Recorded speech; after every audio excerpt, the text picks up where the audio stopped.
자, 우리는 지난 시간에 히브리서 말씀을 함께 나누고 또 이번에 두 번째 시간입니다. 이 시점에 우리가 히브리서 말씀을 함께 나누어야 될 당연성은 지금의 한국교회뿐만 아니라 모든 교회들이 많은 것에서 기독론의 혼탁이 좀 와요. 예수 그리스도의 절대성도 많이 약해졌고 또한 말씀에 대한 집중도도 많이 떨어져 있고, 그런 맥락에 어떤 말씀이 좋을까 고민을 하다가 오늘 이 히브리서 말씀을 들고 섰습니다. 앞으로 조금 더 나갈 건데 히브리서 말씀을 나누고 우리 스케줄대로 사무엘상을 우리 후반부로 나가면 될 것 같습니다.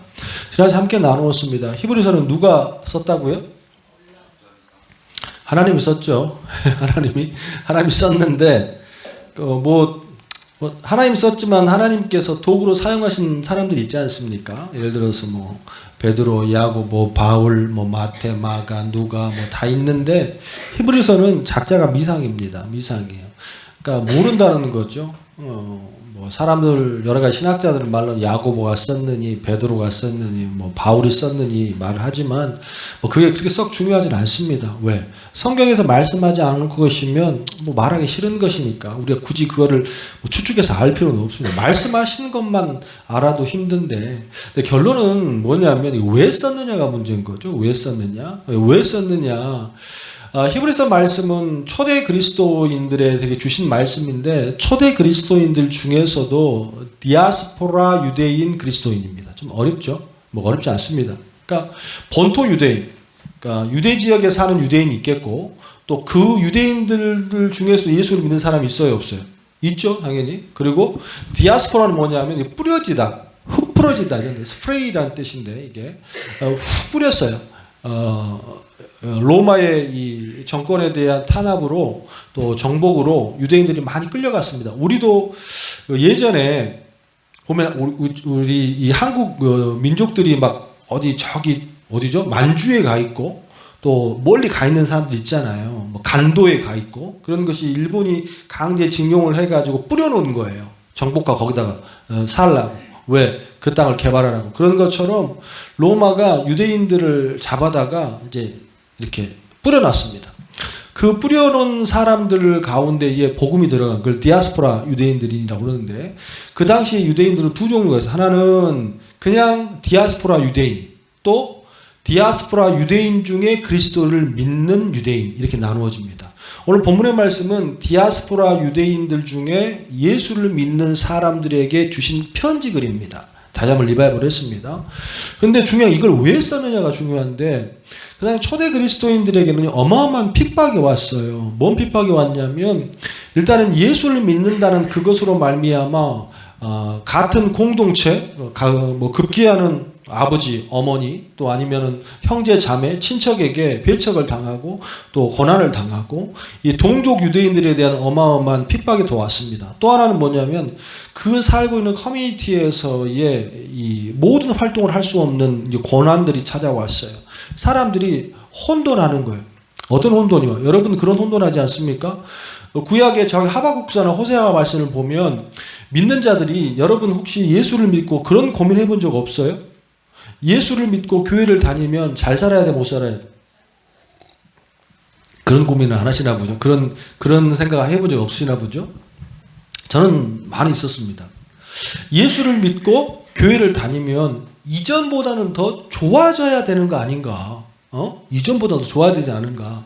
그런데 가만히 보니까 세상을 보면 예수를 안 믿고 더 악독하고 죄를 짓는 사람들은 더 승승장구하고 더 잘 먹고 잘 살고 또 더 잘 나가는 것 같고, 예수를 믿는 사람들은 지질이 궁상이고 막 그렇게 사는 것 같고 일도 안 되는 것 같고 이거 내가 잘못하고 있는 거 아닌가? 이 고민이 몇천 년 전, 몇백 년 전에 사실은 구약시대에 했던 고민과 똑같습니다. 그리고 지금에 있는 우리의 고민과도 같습니다.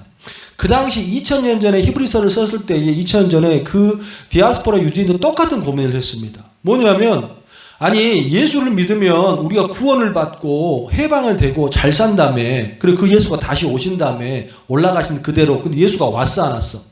안 왔잖아요. 예수님이 승천하시고 곧 오마 그랬잖아. 곧 오마. 우리는 그 곧 오마를 좀 기다리고 있잖아. 우리는 그게 곧 오마가 이제 아예 뭐라 그럴까, 희미해졌지만, 그 당시 예수님의 동시대에 살았던 사람들은 예수님이 내일 올까, 모레 올까, 급히 올까, 이거 세고 살았던 사람들이라고. 왜? 곧 오마했으니까. 그런데 예수님이 10년이 지나고 20년이 지나도 안 오는 거예요. 그 예수를 믿으면 축복받는다고 그러고 잘 산다고 그러는데 너무 고통이 오고 힘들고 뭐 그러니까 중요한 것은 뭐예요? 배도 떠나는 사람들이 있었습니다. 예수님의 믿음을 벗어버리고 자기 살기 편하게, 자기 먹고 살기 편하게, 자기 편한 쪽으로 떠나버린 사람들. 그 사람들에게 믿음을 다시 한번 자리 잡기 위하여는 누군지는 알지 못하나 아마 그 당시 초대 그리스도인 중에 목사와 같은 영향력을 아주 오늘 말씀을 보면, 히브리서 말씀을 보면 설교문이거든, 이게. 편지 그리지만 설교문이에요. 그러니까 설교할 수 있을 정도의 자리가 있는 사람이 지금 그리스도인들에게 권면하고 있는 거예요. 그 권면하고 있는 중에 우리가 지난 시간과 또 이 시간에 함께 나눌 것은 뭐냐면 얼마나 뭐 이것도 해야 됩니다. 저것도 해야 됩니다. 교회 잘 다녀야 되지 않겠습니까? 뭐 많이 있지 않겠습니까? 그런데 그 그리스도인들에게 다시 한번 믿음을 돈독해 하고 흐트러졌고 내가 떨어져 있던 믿음을 다시 세우기 위해서 전하는 그 첫 번째가 뭐였다고요? 뭐였다고? 예수를 믿는 것을 우리는 뭐라고 그러죠? 불교? 불교란 말이 아무도 반항을 안 하네 지금. 기독교죠, 기독교. 예수를 믿는 것이 기독교입니다. 기독론입니다. 그러니까 많은 것이 있겠죠. 성령도 있겠고 뭐 많은 게 있겠지만 그 믿음의 근원이신 우리가 누구를 놓쳤다? 예수를 놓쳤다. 예수를 놓쳤다. 그래서 2절부터 4절까지 이 설교를 쓰고 있는 또 이 말씀을 주고 있는 성령의 은혜를 받아서 주시는 이 분께서는 한 가지만 주제를 가지고 계속 전파하는 거예요. 그게 뭐예요? 예수 그리스도. 예수 그리스도. 그래서 지난 시간에 2절부터 4절까지 그러면 너희가 믿는 예수라는 분이 누군가에 대해서 한 7개, 많게는 8가지로 분류를 하고 있는데 지난 시간에 3가지를 나누었어요. 여러분 이 시간이 무슨 재밌는 이야기도 아니고 무슨 스토리가 있는 것도 아니어서 따분할 수 있어요. 하지만 여러분 따분할 겨를이 없습니다. 여러분이 오늘 이 시간에도 아침에 나와서 함께 예배를 드리고 준비해서 예쁘게 옷을 입고 오셔서 예배를 드리고 또 우리가 계속 예배를 드리고 10년을 드리고 20년을 드리고 죽을 때까지 예배를 드리지 않겠습니까? 그렇지 않겠습니까? 근데 예수님께서 마태복음 6장에 뭐라고 말씀하시냐면 믿는 자에게 딱 2종류가 있습니다. 어떤 종류가 있느냐? 평생 연기자로 살다가 죽는 사람과 또 신앙을 갖고 사는 사람. 그거를 어떤 표현을 쓰셨어요? 외식하는 자라는 표현을 썼습니다. 이 외식하는 자라는 이 뜻 자체가 가면을 쓰다. 페르소나라는 단어를 쓰는데 가면을 쓰다니까 여러분들이 뭔지도 모르고 예수를 놓치고 이 자리에 와서 예배를 드리면 그 중심이 예수가 아니기 때문에 믿음이 있는 척 해야 되고 또 믿음이 있는 것처럼 보여야 하기 때문에 사실은 아무런 의미가 없이 30년 40년 신앙생활 하다가 아주 훌륭한 연기자로 살다가 사실은 끝날 수도 있다라는 거예요. 그럼 그거 끝나면 그만이잖아. 근데 중요한 것은 그래서 남는 게 없어요. 남는 게 없어. 그러면 우리 신앙 가운데 첫 번째도 마지막도 우리가 반드시 잊지 말고 또 기억하고 알아야 될 게 뭐예요? 예수님. 할렐루야. 우리 옆에 분에게 이렇게 한번 건문해 볼까요? 예수님을 압시다. 예수님을 압시다. 뭐래요? 너무 잘한대요? 그래서 우리 지난 시간에 3가지를 나누어 첫 번째는 예수님은 어떤 존재시다? 만유의 뭐가 되신다? 상속자가 되신다. 옛날 성경에는 만유의 후사가 되신다는 표현을 썼습니다. 후사보다는 상속자라는 표현이 훨씬 더 와닿는 것 같아요. 그런데 여러분 머릿속에 지금 예수님의 속성을 쭉 열거하는데 예수님의 속성을 쭉 열거하시면서 우리가 예수님을 할 때 예수님은 분명히 특별한 존재죠. 하지만 그 예수님은 누구를 대표해서 오셨어요? 인간을 대표해서, 인간들을 대표해서. 그래서 지난주에 그런 말씀을 드렸어요. 아니 지금 먹고 살기가 퍽퍽하고 지금 막 월세도 밀리고 뭣도 밀리고 몸이 아파가지고 병원에 지금 이러고 있고 또 애들은 말 안 듣고 남편은 아내는 속썩이고 막 여러 관계가 다 뒤집어지고 이런 상황인데 아니 예수님이 하나님의 상속자가 되신다는 게 내 인생 가운데 무슨 볼변이 있습니까? 이렇게 생각할 수 있어 없어? 있습니다. 분명하게. 그런데 여러분 분명히 말씀하지만 예수님은요 하나님의 아들이 맞아요 틀려요? 맞지만 또 틀리죠. 무슨 말이냐면 예수님이 하나님의 아들로 이 땅에 오신 것은 누구를 위해서? 나를 위해서. 즉 다시 말해서 예수님이 만유의 상속자가 되신다는 건 스바냐 우리 3장 8절의 말씀을 봤잖아요. 그 말씀은 뭐냐면 예수님이 상속자가 되셨다는 걸 강조하는 것이 아니라 그 상속자의 권한을 누구에게 주기 위하여? 우리에게. 할렐루야. 할렐루야. 이 말씀을 가장 처음에 등장시키면서 이 초대 그리스도인이 주신 말씀은 뭐냐면 너무 외롭고 너무 비참하고 또 너무 보잘것없는 내 모습에 포로로 끌려와서 디아스포로 끌려오는 상황 가운데서 의지할 사람이 누구밖에 없어요. 형제자매밖에 더 있습니까? 자기 동족밖에 더 있어? 그런데 중요한 건 그들에게도 버림을 받는 거예요. 지금 초대 그리스도인들은 지금 그러니까 너무너무나 그 삶의 자체가 자존감이 바닥으로 떨어져 있는 아주 지금 그런 상황 가운데 예수님께서 처음에 뭘 주시냐면 슬퍼하지 마. 힘들어하지 마. 너희는 하나님의 자녀고 하나님의 상속자야. 할렐루야. 이 모든 것이 누구의 것이다? 너희의 것이다. 그리고 그 다음에 두 번째 했던 것이 예수님은 어떤 존재다? 모든 만유의 세계를 만드신 뭐다? 창조주이시다. 할렐루야. 할렐루야. 창조주시라는 것은 우리가 지난주에 그런 말씀을 함께 나누어서 리바이벌을 하는 거 여러분 다 기억하세요. 우리는 성부 하나님 또 성자 예수님 또 성령 하나님을 말씀할 때에 이렇게 분리하는 신앙들이 굉장히 많아요. 여러분 이것부터 지워야 신앙이 풀리는 거예요.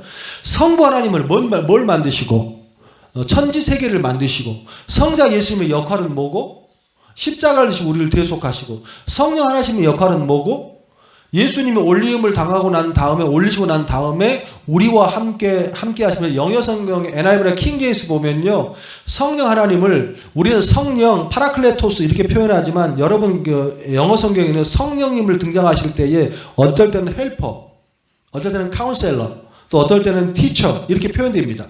성령이라고 한글은 개혁은 번역을 해놨지만 그때마다 성령의 역할이 뭐였다는 거예요? 성령님은 우리를 도우시기도 하시고 우리를 상담하시기도 하시고 우리를 치유하기도 하시고 우리를 가르치기도 하신다는 거예요. 이게 누구 역할이었어요? 하나님의 역할이고 예수님의 역할이었다는 거예요. 그러니까 그렇게 하는 역할로만 성령님을 국한하는 경우가 많아요. 그런데 그렇지 않습니다. 성령 하나님이 천지를 창조하실 때 그곳에 계셨어 안 계셨어? 계셨습니다. 하나님의 영이 운행 그 영이 뭐예요? 성령입니다. 또 예수님도 요한복음의 말씀에 천지를 창조할 때 계셔서 안 계셨어? 함께 계셨느니라. 할렐루야. 할렐루야. 즉 다시 말해서 이 예수님이란 존재는 인간이 아니야. 예수님이란 존재는 하나님이셔. 너희가 믿고 안 믿고 선택할 수 있는 존재가 아니라는 걸 말씀하시는 거예요. 할렐루야. 또한 이 천지를 창조하셨는데 이 천지를 누구 때문에 창조하셨어요? 우리 때문이 아니에요. 여러분의 마음속에 물론 남편도 아내도 중요해. 하지만 그 신앙 가운데 누구 때문에? 나 때문에. 이 예배는 누구 때문에 있는 거예요? 나 때문에 있는 거예요. 내가 은혜 받고 내가 무엇인가 바뀌어져야만 살아갈 수 있습니다. 할렐루야. 할렐루야. 또한 천지를 창조하셨다는 것은 뭐냐면 우리의 모든 것에 뭐가 되신다는 거예요? 심판자가 되신다는 거예요. 주인이 되신다는 거예요. 할렐루야.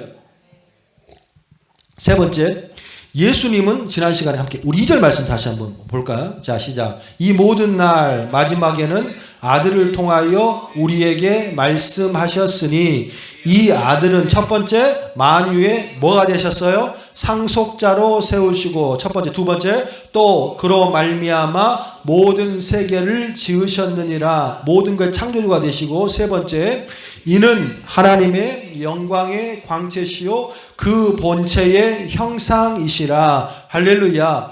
예수님은 곧 누구다라는 거예요? 하나님이시다는 거예요. 할렐루야. 근데 영광의 광채시고 그분의 형상이란 이것도 그분을 드러내기 위한 것이 아니고 우리는 하나님의 자녀니까 하나님께서 예수님의 상속자이면 그 상속자의 권한을 우리에게 주신다 했다면 우리도 예수님처럼 하나님의 형상의 광채가 우리한테 있어야 돼 없어야 돼? 있어야 한다는 얘기예요. 또 그분의 본체의 형상이 우리에게도 있어야 돼 없어야 돼? 있어야 된다는 얘기예요. 이 형상이란 이 말 뜻대가 스탬프 또 아니면 거푸집이라는 뜻을 갖고 있습니다. 그러니까 뭘 찍어도 그게 나와야 한다는 거예요. 교회를 믿고 예수님을 믿고 교회에 오면 우리가 그게 나와요? 안 나오죠. 그러니까 힘든 거예요. 왜 힘드냐면 교회로 오시면 힘들어요. 또 어쩌면 이 시간에 예배를 드리고는 이 말씀 자체는 힘들 수 있습니다. 왜? 아직 그 형상을 우리가 뭐 하지 않았어? 다듬어지지 않았기 때문에 그렇습니다. 다듬어지지 않았기 때문에. 그래서 주님이 주신 말씀 자체가 자꾸 거슬려요. 또 맞지 않아요. 그래서 우리는 항상 저 표현을 볼 때마다 자기 생각을 버리고 주를 따르라라는 이 말은 뭐냐면 내 이름을 지워야 되는 거예요. 자꾸. 내 생각을 지우고 내 본체를 지우고 우리 인생 가운데에 우리의 모습 가운데 누가 새겨져야 되는 거예요? 뭐 조규홍, 또 뭐 황재홍, 뭐 황진규 이런 이름이 새겨지는 것이 아니라 우리의 인생 가운데 뭐가 새겨져야 되는 거예요? 예수님.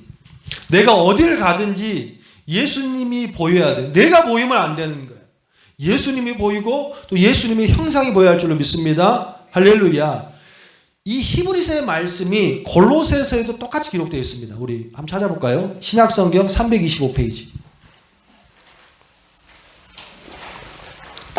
12절부터 보면 될 것 같아요. 골로새서 325페이지 1장 12절. 지금 우리가 함께 들었던 이 말씀이 골로새서에 어떻게 기록되는지 보자고. 자, 골로새서는 사도 바울이 지었어요. 사도 바울이 쓴 서신입니다. 그러면 지금 히브리서는 모르는 거예요. 그러면 두 사람이 각자 다른 사람이라는 얘기예요. 그런데 같은 말을 하는지 보자고. 12절 시작. 사실상 아멘.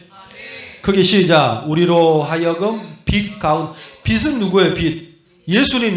그러니까 예수님 가운데서 어떻게 됐다고? 성도의 기업의 부분을 얻기에 합당하게 하신 아버지께 감사하게 하시기를 원하노라. 뭐가 됐다는 거예요? 만유의 상속자가 됐다는 13절.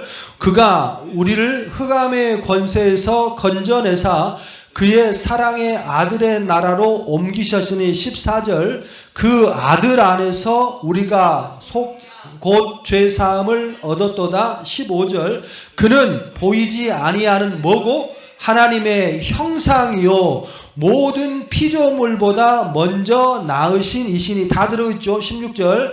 만물이 그에게서 창조하되 하늘과 땅에서 보이는 것들과 보이지 않는 것들과 혹은 왕권들이나 주권들이나 통치자들이나 권세들이나 만물이 다 그로 말미암고 그를 위하여 창조되었고. 17절. 또한 그가 만물보다 먼저 계시고 만물이 그 안에서 어떻게 함께 하셨느냐. 표현은 조금 다르지만 히브리서 1장 2절부터 4절에 있는 모든 내용 예수님이 7가지 속성에 나와 있어 안 나와 있어? 나와 있어요.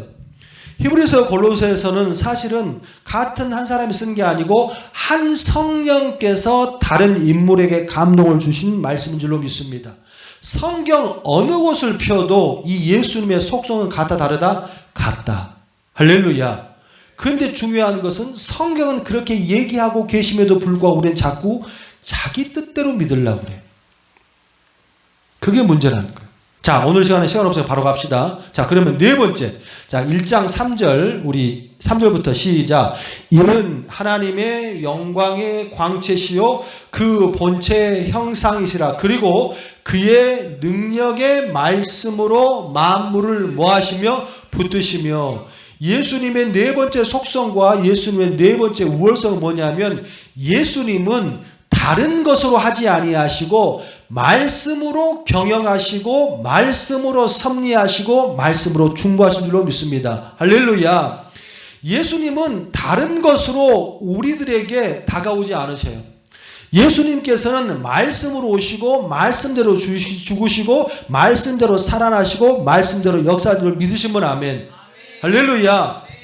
우리를 위하여서 아수르를 세우시고 바벨론을 세우시고 로마를 세우시고 저 강대국들을 세우시고 이 모든 것이 그냥 세계의 경영 가운데 돌아가는 것이 아니고 누구? 하나님과 예수님의 뭐예요? 말씀대로 역사하심을 믿어야 되는 줄로 믿습니다. 아멘. 그런데 중요한 것은 우리는 그 말씀대로 살아가고 있는지를 봐야 한다는 거예요.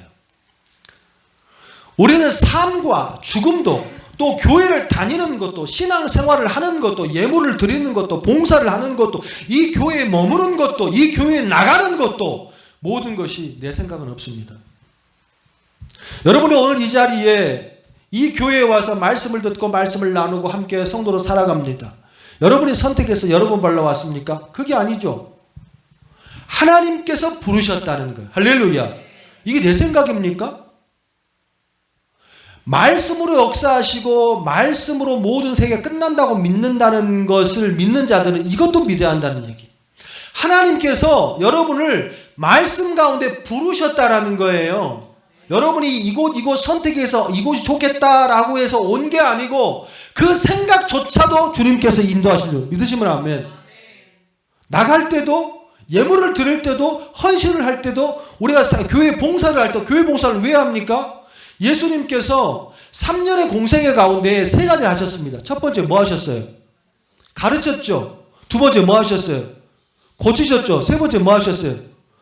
전파하셨어요. 이 3가지가 우리는 줄줄줄 외웁니다. 예수님은 가르치시고 고치시고. 그러면 이런 생각을 해봐야 돼. 예수님의 최종 목적은 뭐예요? 이 땅에 뭐하러 오셨죠? 좀 어려운가? 뭐하러 오셨죠? 가르치려고, 전파하러, 고치려고. 예수님은 뭐 때문에 오셨어요? 십자가. 죄를 담당하러 오셨단 말이야. 그러면 생각을 해보자고. 예수님이 어느 정도 나이가 돼서 몸이 됐어. 그러면 굳이 공생이라는 시간이 필요해, 안 필요해?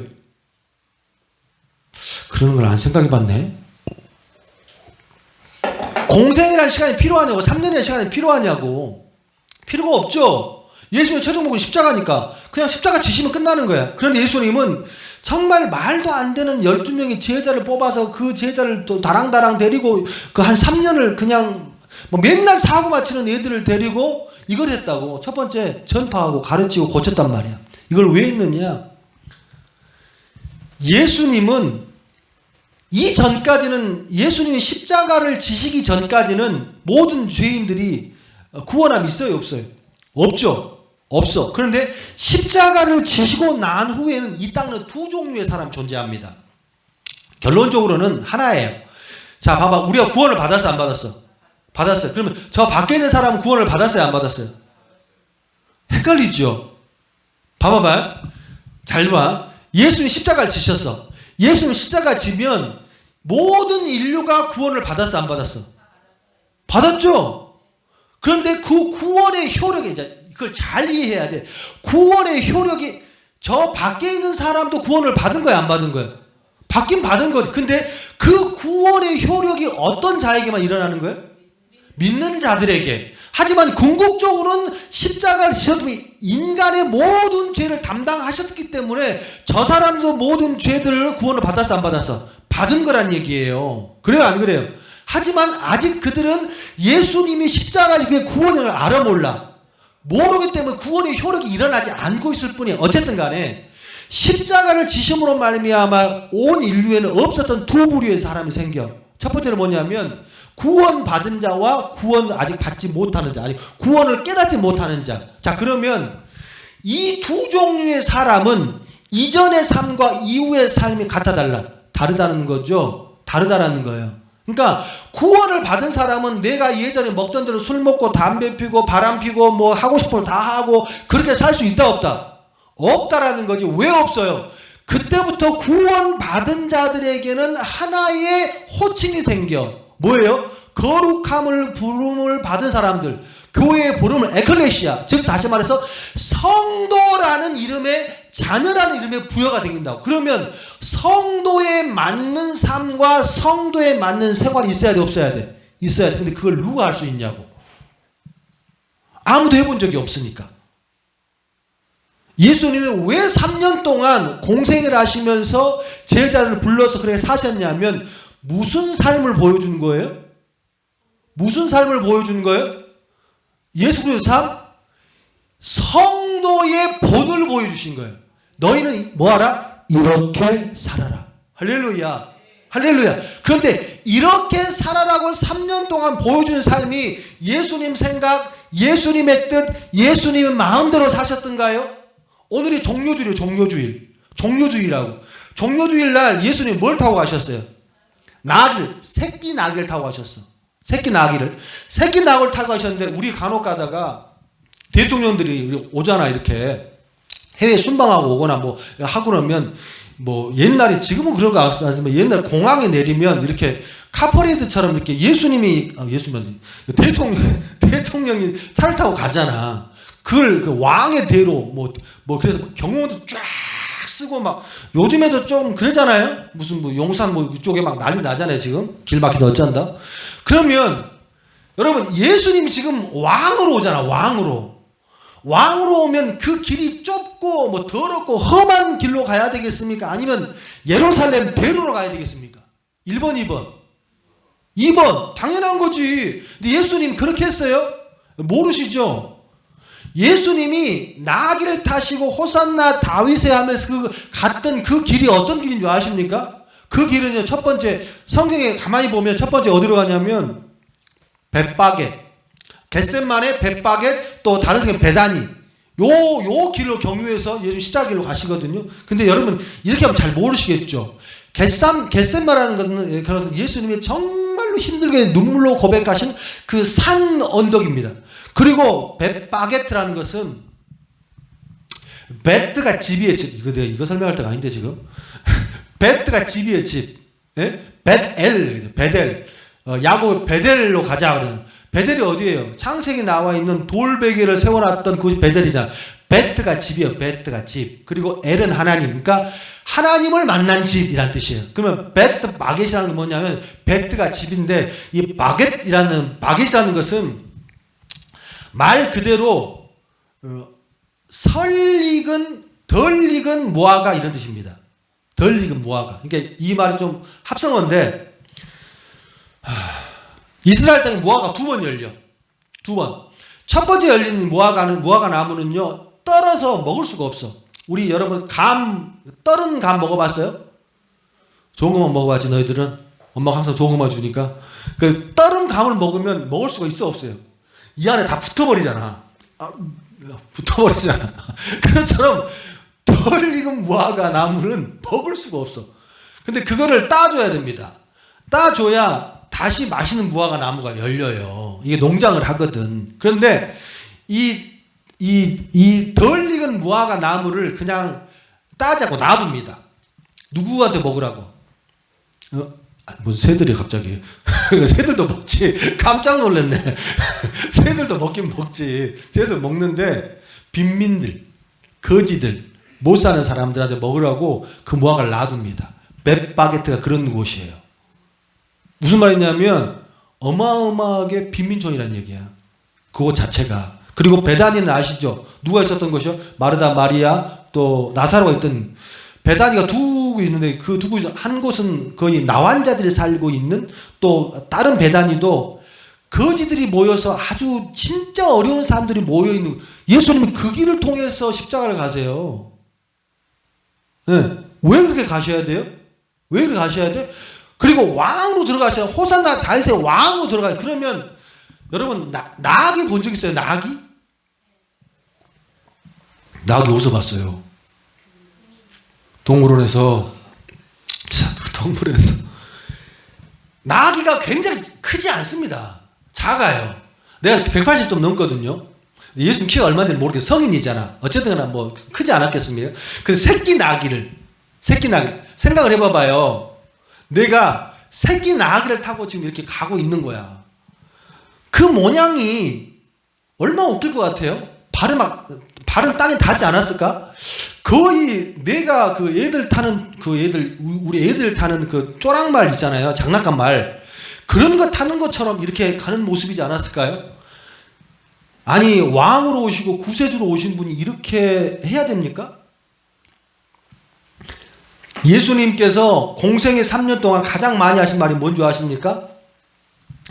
말씀을 이루려 하심이니라. 호산나 다윗의 종려주에서도 말씀을 이루려 하심이니라. 할렐루야. 또한 벳바겟 겟셋만의 베다니로 그 길로 가신 것도 말씀을 이루려 하심이니라. 좀 폼나게 와야지. 말을 타든지 아니면 큰 나귀를 탄 노새를 타든지. 그런데 예수님은 그 모든 것을 그렇게 하지 않았다고. 왜? 말씀의 예언이 그렇게 되어 있기 때문에. 그걸 뭐예요? 우리는 성취해야 되고 그 본을 보여주셨기 때문에. 예수님은 죽을 때도 어떻게 해요? 말씀을 이루려 하시면 아버지 할 수만 있으면 이 잔을 좀 벗어나게 하옵소서. 그렇지만 내 뜻대로 마시고 누구의 뜻대로 하옵소서? 아버지의 뜻대로 하옵소서. 그 이유가 뭐예요? 말씀을 이루려 하심이니라. 할렐루야. 이 모습이 성도의 본이라는 거예요. 예수님은 모든 것을 말씀으로 경영하시고 말씀으로 세우시고 말씀으로 마지막에 여러분을 뭐 하십니다? 심판하십니다. 무섭게 받아야 된다는 얘기. 그러면 우리는 그 예수님의 말씀대로 살지 아니하면 예수님의 말씀대로 심판을 받을 수밖에 없다는 걸 기억해야 돼, 안 해야 돼? 알아야 한다는 얘기예요. 우리가 힘들고 지쳐도 어려워도 내가 왜 이 자리를 지켜야 되고 주님 앞에 왜 감사해야 하며 또 주님 앞에 나가야 한다는 게 뭐냐면 그게 성도의 본분이라는 거예요. 작은 교회, 빈약한 교회여도 환경이 더 좋고 좋은 곳을 갈 수 있는 위치가 있는 내 모습이라 할지라도 못 가지요. 갈 수가 없지요. 주님 허락하시 전까지는, 말씀하기 전까지는 그게 내 사명이니까, 내가 여기 있는 이유니까, 이 목사가 여기 있는 존재 가치니까. 왜? 내가 그래서가 아니고 주님께서 그렇게 하셨기 때문에, 그리고 성경이 그렇게 기록되어 있기 때문에 그 말씀을 그의 능력의 말씀으로 어떻게 만물을 붙들고 계십니다. 만물을 붙들고 계신다는 이 모든 만물은 무엇으로 운행된다는 거예요? 말씀으로 경영되는 거예요. 할렐루야. 여러분의 마음속에 이 은혜가 있기를 주님을 축원합니다. 5번째 3절 계속 한번 읽어볼까요? 시작. 이는 하나님의 영광의 강체시요 그 본체의 형상이시라. 그 다음에 그의 능력의 말씀으로 만물을 붙드시며, 다음에 죄를 정결하게 하는 일을 하시고. 할렐루야. 5번째는 뭐냐면 예수님은 죄의 구속자가 되시고 죄의 정결자가 되신다. 그의 능력의 말씀으로 만물을 붙드시며 죄를 정결하는 일을 하시고. 할렐루야. 예수님은 우리를 위하여서, 또 누구를 위하여서? 나를 위하여서 십자가에 달려 뭐가 되셨다는 거예요? 제물이 되셨다는 거예요. 이거 믿지 않으면 기본적인 믿음의 신앙의 모든 것이 다 무너져요. 나를 위하여서 우리 인간을 살리셨습니다. 구원받지 않고 아담과 하와의 죄로 말미암아 모든 인류는 죄의 사망의 권세가 놓여졌습니다. 아담과 하와가 죄를 짐으로 말미암아 우리 인간에게는요 2가지가 왔어요. 2가지가. 첫 번째가 뭐가 왔죠? 사망이 왔습니다. 2번째 뭐가 왔어요? 이것만 기억하고 있더라고. 2번째 비참하면, 이게 무슨 말인지 모르겠죠. 비참하면 온다? 자, 봐.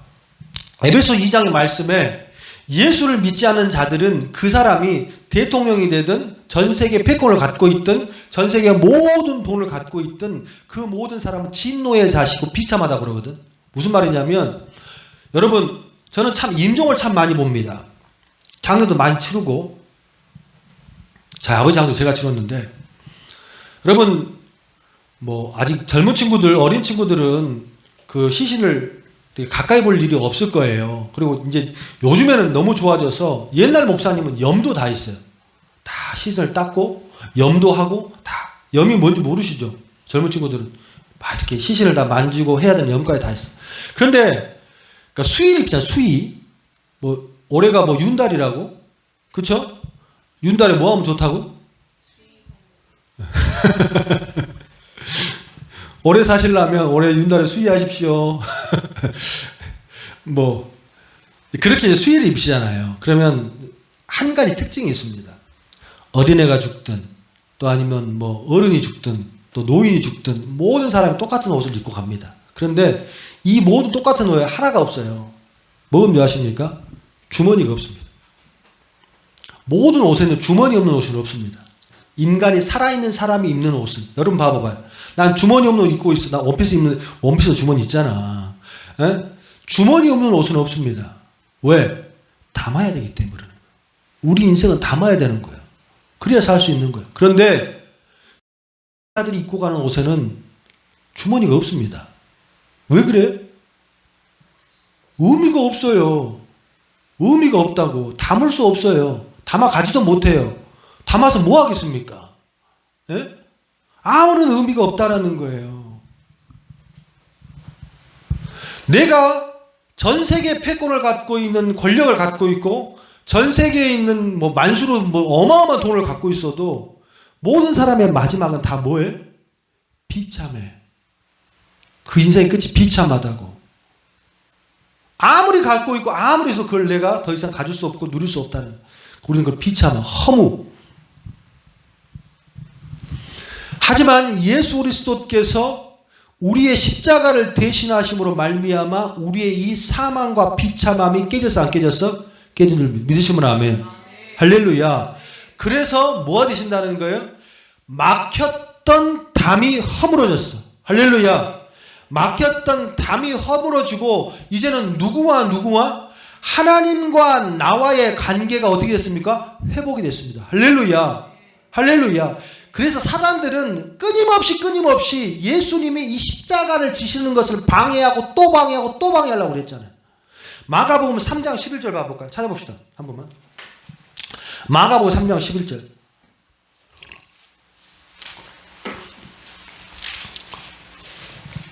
찾았으면 아멘.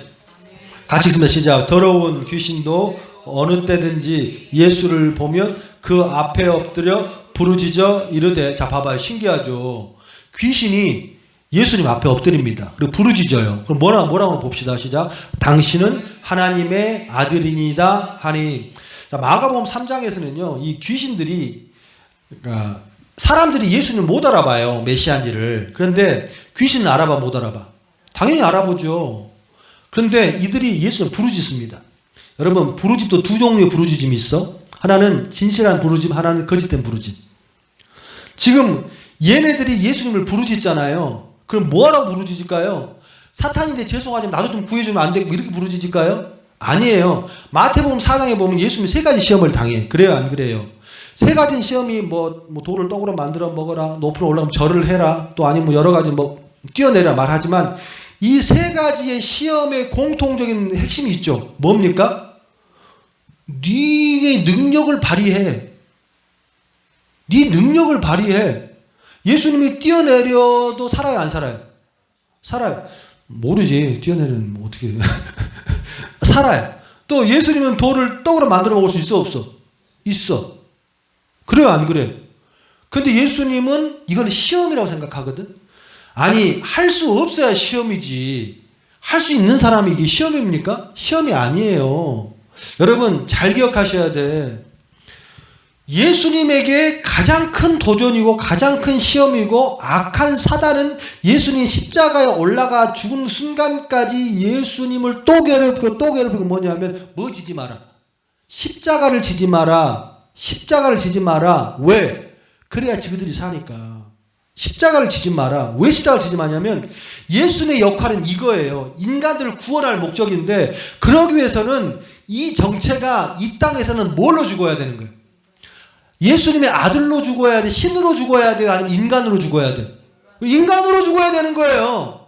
근데 모든 사람 몰라. 예수님 봐봐. 예수님 입장에서 마가복음 3장 11절에 더러운 귀신이 어느 때든지 예수를 보면 모든 귀신들이 예수를 보면 전도를 해줘. 전도를 해준다고. 누구를? 귀신들이 예수님을 전도를 해준다니까? 그 앞에 엎드려 부르짖어. 지금 그 사람 몸에 귀신이 들어간 사람들이 엎드려가지고 뭐 하는 거예요? 당신은 하나님의 아들이시냐 외쳐주는 거예요. 그럼 예수님 입장에는 고마워, 안 고마워? 고마워요, 안 고마워요? 근데 예수님은 그 사람은 뭐라고 말씀해요? 그래, 네가 나를 알아봐 주는구나. 진짜 네가 나의 제자. 이렇게 말씀하십니까? 사탄아, 이거 안 나무래 너? 조용히 하네? 이렇게 나무라신다고. 왜 나무라십니까? 지금 이 사탄들은요, 할 수만 있으면 이 사람이 인간이 아니고 하나님의 아들입니다를 외치고 또 외쳐서 이 사람을 뭘 만들어야 되는 거예요? 신을 만들어야 되는 거예요. 그래서 예수의 십자가를 못 지게 만들어야 되는 거예요. 그래서 이 부르짖음은 어떤 부르짖음은 거짓된 부르짖음이에요. 자기 목적이 있는 부르짖음이라고. 여러분, 부르짖음도 두 가지 부르짖음이 있어.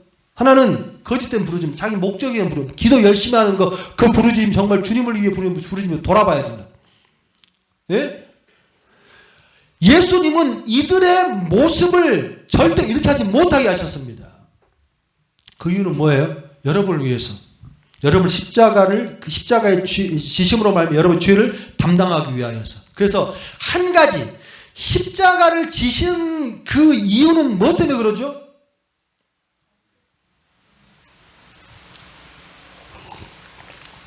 예수님이 십자가를 지신 이유가 뭐 때문에 그래요? 왜 십자가를 져야 되는 거예요?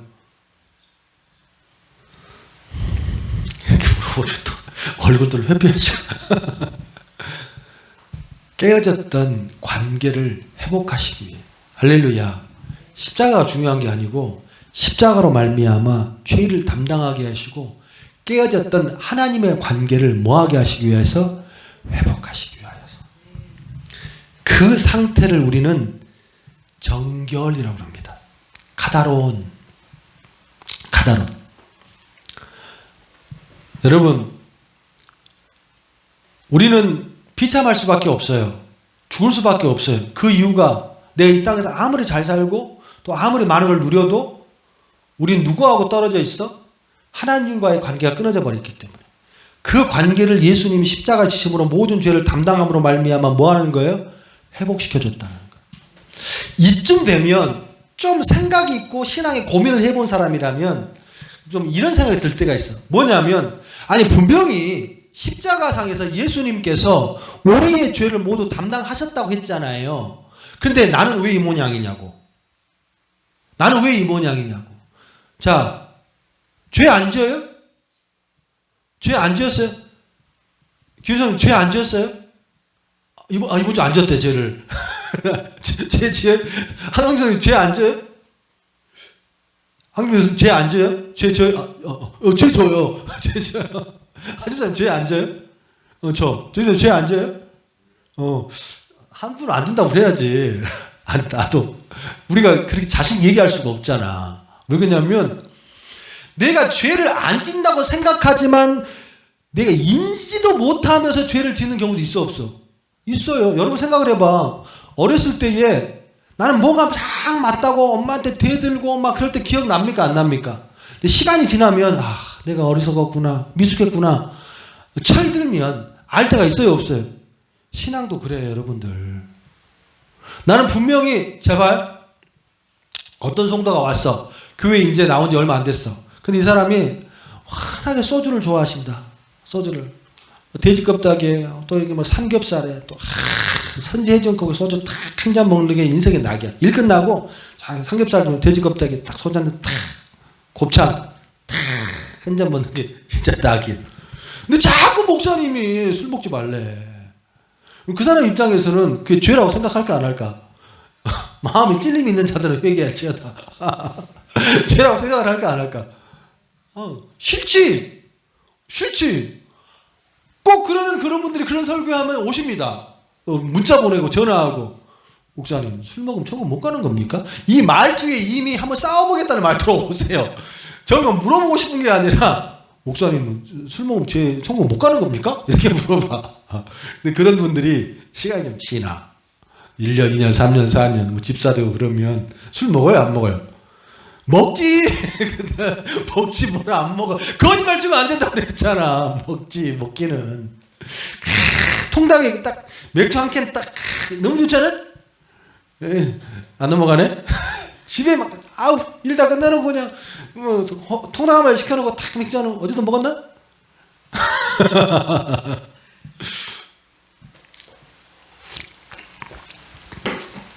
내가 인지하지 못할 뿐이고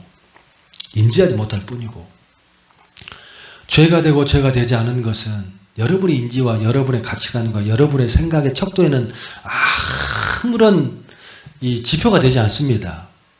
죄가 되고 안 되고는 주님의 말씀의 근거로만 하면 되는 거야. 근데 내가 그걸 모르고 인정하고 싶지 않아. 시간이 지나면 그 인정이 돼야 안 돼. 되지. 된다고. 난 술 많이 먹었어요. 담배 많이 폈습니다.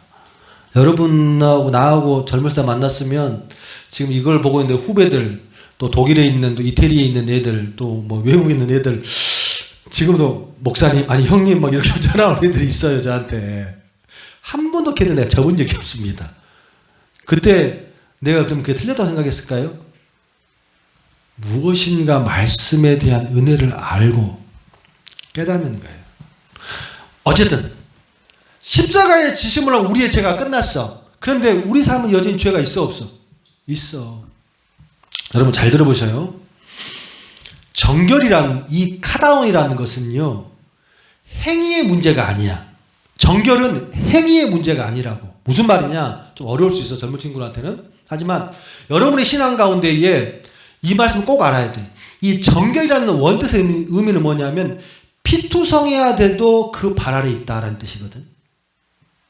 피투성해야 돼도 그 발 아래 있다. 그러니까 5만 가지 오물을 뒤집어 써도 그 발 아래 있다. 무슨 말이냐? 여러분 우리가 천국 갈 때에 죄 없어 천국 갑니까?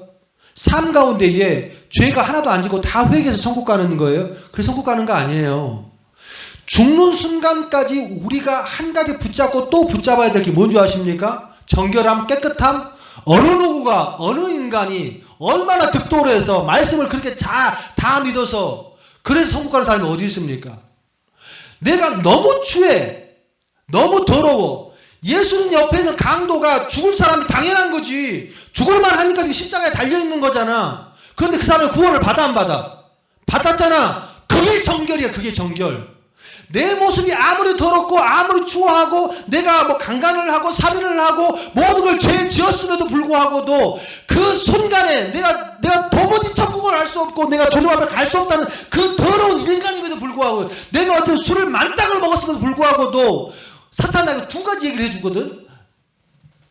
야, 니 그렇게 술 먹고 담배 피고 헛짓가락 돌아다니면서 교회가 예수 믿으면 너 예수 너 받아 듣고 갔냐? 이게 뭐 이게 정죄. 예? 컨덴네이션 정죄라고. 이거는 누가 주는 거예요? 착각하지 마요. 여러분의 말 성령님 주는 마음이 아니에요. 성령님보다 더 정확하게 여러분을 아는 존재가 또 계시다니까. 누구예요? 사탄 어르신께서 계셔. 여러분의 일거수일투족 화장실에서 오줌을 싸고 똥 싸고 뭘 하고 모든 악한 것을 다 알고 있다는 거예요. 그 사탄은 생각하는 것까지 다 알고 있다는 거예요. 그래서 여러분을 정죄하는 거예요. 어떻게? 뭐 하려고? 관계를 끊어내려고. 그래서 교회 가서 뭐 하냐? 하나님 너 받아줄 것 같냐? 이 컨덴네이션 정죄거든. 근데 그 옆에 아주 힘없이 들리는 한 소리가 들려. 그래도 주님 앞에 가야지. 가서 회개하고 무릎 꿇고 주님 앞에 나아가면 그분이 너를 붙잡아 주신다. 이게 뭐예요? 컨디션이에요. 술 먹다 보면 컨디션이 아니고 회복이에요. 회복. 이게 뭐예요? 이게 카다론이야. 정결이라고. 정결. 네? 내가 죄가 없어서 정결한 자가 아니에요. 우리는 정결한 자를 믿으시면 아멘. 왜 정결한 자입니까? 더럽고 추하고 내가 잘못한 것이 있음에도 불구하고 내가 오늘도 주님 앞에 나아가서 있을 수만 있다면 내가 정결한 것이 아니고 하나님께서 나를 뭐라고? 정결한 자라고 인쳐주신다는 거예요. 믿으시면 아멘. 할렐루야. 예수님이 우리를 그렇게 보신다고.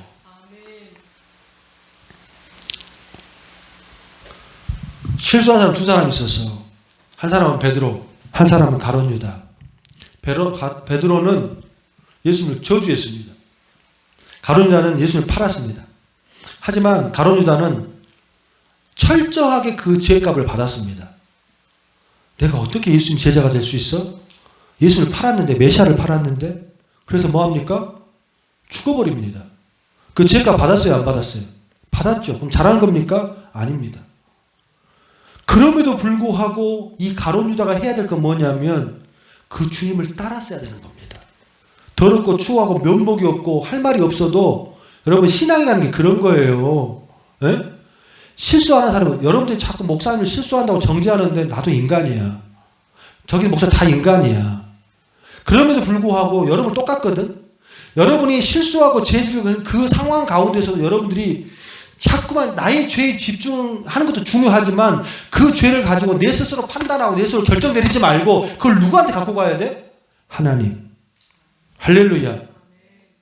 그래서 그 자리를 지키는 것이 정결이다. 할렐루야. 여섯 번째. 자, 계속 볼까요? 3절 시간 없으니까 시작.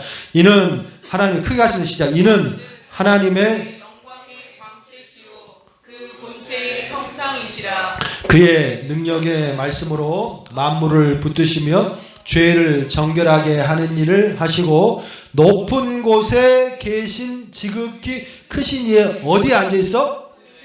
우편에 앉아 있냐. 이거를 신학적인 용어로 예수님은 우편의 죄위자라고 표현합니다. 우편의 죄위자. 우리가 그런 표현을 쓰잖아요. 예수님은 계시록 말씀해 보면 하나님이 어떻게? 우편에 앉아 계신다. 그래서 이렇게 생각하는 분들이 계셔요. 천국은 어디에 있어? 천국이 어디에 있어요? 유정아, 천국이 어디에 있냐? 오케이. 천국이 우리는 하늘에 있어요? 땅에 있어요? 우리는 이미지상 천국은 거룩한 성, 그러니까 뭐 천국은 에루살렘 에루살렘 그 거룩한 성아 뭐 이런 찬양 있잖아요. 그럼 천국이 어디 있어? 하늘에 있어. 그리고 하나님이 계시고 또 어디에 있어? 우편에 누가 앉아 계시고 예수님이 앉아 계시고 좌편에 누가 계시고 성령님이 계시고 이렇게 보좌가 쓰리 보좌가 딱 있다. 이거 맞아 틀려? 틀려요 맞아요? 틀려요 맞아요. 오늘 성경은 예수님 우편에 계시대잖아. 우편에. 틀려. 천국은 여기 있다 저기 있다 하지 말고 너희 안에 있느니라고 말씀하셨거든. 그러니까 우리 솔로몬 하면서 우리 그때 있잖아요. 사람들이 자꾸 하나님이 뭘 지어주려고 그랬어요. 집. 하나님의 성전을 지어주려고. 그러니까 우리는 근데 하나님의 성전을, 그래서 이 표현을 자꾸만 우리 하나님의 성전을 지어서 교회 지을 때 자꾸 쓰는데, 여러분 하나님은 성전 짓는 걸 허락하지 않으셨어요. 다윗에게 허락하지 않으셨어요. 또 누구? 솔로몬 허락하지 않으셨습니다. 왜? 하나님은요 어느 한 곳에 국한되어 있지 않아요. 하나님은 항상 누구와 있기를 원하는 거예요? 나, 처소, 우리한테 있는 것, 우리한테 있는 것. 할렐루야. 하나님은 천국은요 여기 있다 저기 있다 할 수 없어요. 천국 하나님은요 하늘에 계시지 않아. 하늘에 온 곳이 다 하늘. 천국이. 믿으신 분 아멘. 그래서 천국 두 가지 천국이, 하나는 뭐냐면 현재 임한 천국과 가야 할 천국. 할렐루야. 천국은 죽고 나서 가는 곳이 아니에요. 천국은 엔드가 아니고 끝이 아니고 그리고 다음에 천국이야. 천국을 살다가 천국을 가는 거예요. 믿으시면 아멘. 자, 그런데 왜 예수는 우편의 죄자를 표현하셨냐? 잘 보세요. 이거는 그 당시 고대 근동의 전투용어를 좀 아셔야 돼. 예수님이 우편에 앉아 계셨다는 걸 말씀하고 싶은 게 아니에요. 지금 예수님은 어떤 분이라고 말씀하고 싶은 게 아니라, 예수님은 어떤 분이냐면, 자, 전쟁을 나가. 적과 전쟁을 나가면 승리를 하잖아. 승리를 하면 이 개선장으로 돌아오잖아요. 개선장으로 돌아오면 할 게 많아가지고 또 말이 빨라지네. 왕은 반드시 그 장군에게 개선 잔치를 벌여줍니다. 그리고 반드시 그 왕이 중앙에 포진되어 있고 그 승리하고 온 그 장군을 우편에 앉힙니다. 자, 그러면 자 봐요. 예수님께서 지금 우편에 앉아 계신다라는 것은 지금 전쟁이 끝났다 안 끝났다? 끝났다 안 끝났다? 끝났다라는 게 끝났다라는 거예요. 그러면 누구와의 전쟁이 끝났다? 저 악한 세력과의 죄와의 전쟁이 끝났다 안 끝났다? 끝났다. 창세기 3장. 빨리 사요. 시간 없으니까. 15절. 창세기 3장 15절. 찾으시면 아멘. 자, 크게 시작. 내가 너로 여자와 원수가 되게 하고 내 후손도 여자의 후손과 원수가 되게 하리니. 지금 아담과 하게 주신 말씀이잖아요. 그렇잖아요. 자, 여자의 후손은 내 머리를 상하게 할 것이요 너는 그의 발꿈치를 상하게 할 것이니라 하시고, 창세기 3장 15절 16절 이 말씀 원시복음이라고 그러거든. 무슨 말이냐면 앞으로 이런 존재가 와서 지금 뭐냐면 뱀의 머리를 쫙버리고 죽여버리고 회복시킬까. 이거 원시복음이거든. 즉 다시 말해서 예수님께서 십자가에 지시고 십자가에 달려 돌아가심으로 말미암아 모든 죄에서 모든 전쟁에서 끝났다 안 끝났다? 끝났다라는 거예요. 그러니까 더 이상 너희가 사탄이 너희를 공격하고 너희를 죽이려고 하는 거에서 두려워할 필요가 있다 없다? 있다 없다? 없다라는 거예요. 자, 뱀은 머리가 뭐가 깨지면 죽는 거예요? 머리가 깨지면 죽는 거예요. 머리가 상했어요. 머리가 깨졌단 말이야. 근데 바로 죽어 안 죽어? 안 죽지. 꿈틀꿈틀거려. 그 세계를 지금 우리가 살고 있는 거예요. 그 세계를. 그런데 얘는 지금 힘을 쓸 수가 있어 없어? 없어. 끝났기 때문에. 근데 사람들 자꾸 걱정하잖아. 어떤 걱정을 합니까? 못 먹을까봐, 못 입을까봐, 아니면 저 악한 것들에 내가 죽을까봐. 그 걱정하지 말라는 거예요. 사탄이 너희를 죽일 수 없어. 세상이 너희를 죽일 수 없어. 전쟁은 끝났어. 이미 주님께서 개선장군 우편에 계시다는 표현을 쓰는 거예요. 즉 하지만 초대교회 그리스도인들에게 너무 걱정이 많아. 힘들고 어렵고. 예수 믿어가지고 뭐 별다른 게 있을까? 그 사람들에게 뭐 하는 겁니까? 전쟁은 내가 있고 전쟁은 끝났어. 악한 사단에게 너희는 질 수 있어 없어? 없어. 누구만 붙잡고 있으면? 예수님만 붙잡고 있어. 이거를 예수님은 우편의 제위자라는 표현을 쓰는 거예요. 할렐루야. 우편에 계셨다는 것은 우리의 삶 가운데 모든 것이 다 끝났다 안 끝났다? 끝났다. 근데 사탄이라는 것이, 대적자라는 것이, 사탄이라는 것이 거짓말장이고 하는 것이 아파트예요. 아파트. 이 아파트라는 것은 영어로 표현하면 백바이트예요. 뒤에서 물어뜯는 자거든. 자꾸 우리 속인다고. 야, 전쟁 안 끝났어. 아직 너희 할 것 많아. 내가 너 죽일 수도 있어. 근데 그 죽일 수 있는 도구가 뭘로? 돈으로. 죽일 수 있는 도구가 뭘로? 먹고 사는 걸로. 죽일 수 있는 도구가 뭘로? 내 남편으로, 아내로? 또 아니면 세상의 관계로? 그런 것들이 여러분들에게 사탄하고 이렇게 하고 나오는 거 아니, 그렇지 않아요. 사탄의 모양을 한 모든 것으로 여러분 다가오는 거예요. 하지만 여러분 그걸로 안 죽는다고.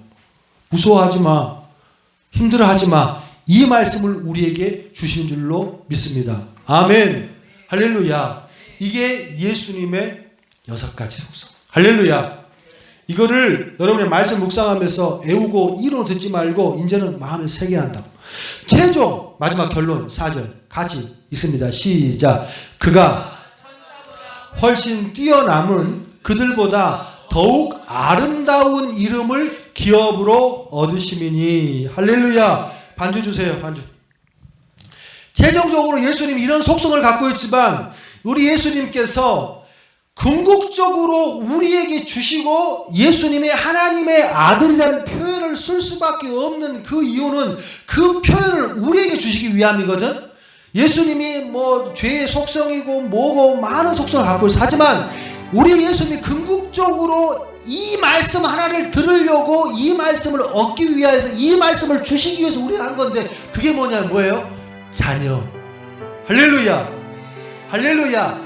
자녀라는 이름을 그가 얻으셨고 또한 그 이름을 누구에게? 나에게. 할렐루야. 이게 이 땅에서 가장 아름다운 이름이 자녀예요. 할렐루야. 우리가 최종적으로 이 땅을 마지막하면 여러분이 돌아가시면 장례를 치르잖아요. 그러면 교회를 다닌 분들은 그 이름이 적어지잖아. 뭐 누구누구 목사 황재용, 뭐 권사 누구누구, 뭐 성도 누구누구.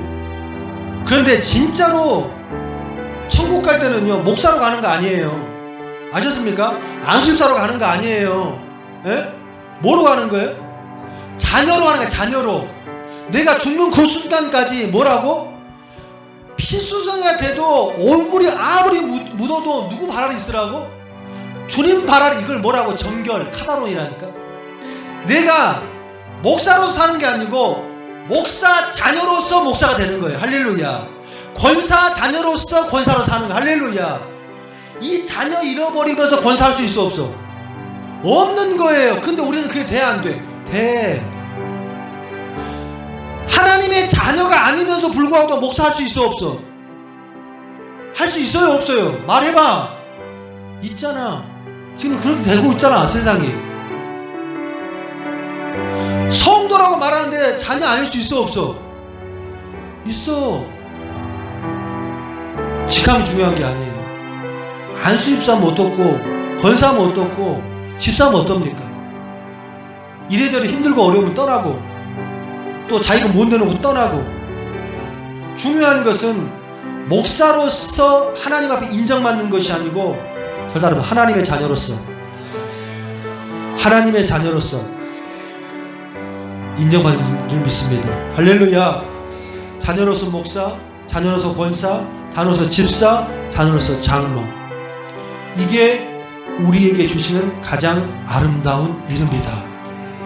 한 주간 나는 과연 아름다운 교회의 하나님의 자녀인가 아닌가 돌아보면서 이 종료주를 또 고난주를 보내시면서 부활절날 다시 뵙는 은혜가 있기를 주님의 이름으로 축원합니다.